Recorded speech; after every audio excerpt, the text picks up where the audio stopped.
তোমার বাবার এত জিন্দিগির এত চেষ্টা, এত সাধনা, এত কষ্ট, এত কষ্টের সমস্ত সম্পত্তি তোমাদের জন্য রাখিয়া গেছে। এরপর সেই বাবার সাথে জুলুম করো, অত্যাচার অবিচার করো। তোমার সে জালেম, তোমার সে নাফরমান আর দুনিয়াতে কেউ হইতে পারে না।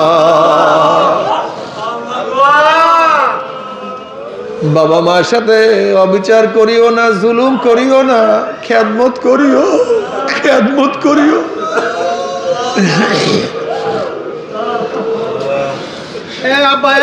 তোমার কি বুখারীর মধ্যে রওয়ায়াত দেখো নাই?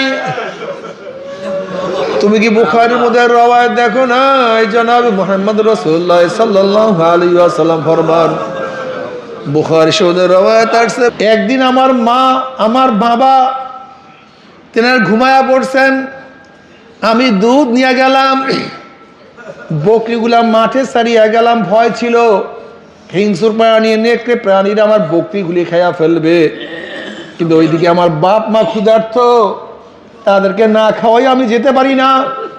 ওইদিকে বকরিগুলার চিন্তা ছিল, দুম্বা ভেড়ারও চিন্তা ছিল, আবার বাপ মাকে না খাওয়াই আমি যেতে পারি না। আমি বাপ মা শিওরের কাছে দাঁড়ায় রইলাম, সারা রাত্র দাঁড়ায় রইলাম। বকরির চিন্তা বাদ দিলাম, বাপ মা সেবার জন্য রয়ে গেলাম। মাওলা হে, যদি মাওলা তোমার সন্তুষ্টির জন্য আমি কাজ করিয়া থাকি, বিপদ থেকে উদ্ধার করো।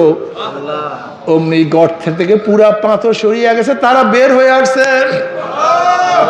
যেখানে বাপ মা সেবা এত দামি, সেই বাপ মার সাথে বেয়াদবি করো, সেই বাপ মার সাথে খারাপ ব্যবহার করো, সেই বাপ মাকে শ্রদ্ধা সম্মান করো না, তোমার সে বড় জালেম আর কেউ হইতে পারে না।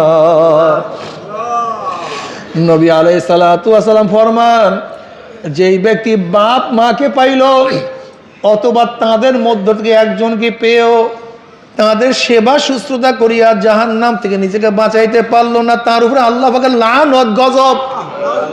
নবী আলাইহিস সালাতু ওয়াস সালাম বলেন আমিন। কাজে রমজান মাসের 10 তারিখ চলিয়া যাইতে আছে, জানিনা রহমত পাইলাম কি পাইলাম না, গুনাহ খাতা মাফ করাইতে পারলাম কি পারলাম না। আমার জন্য খাস করিয়া দোয়া চাই,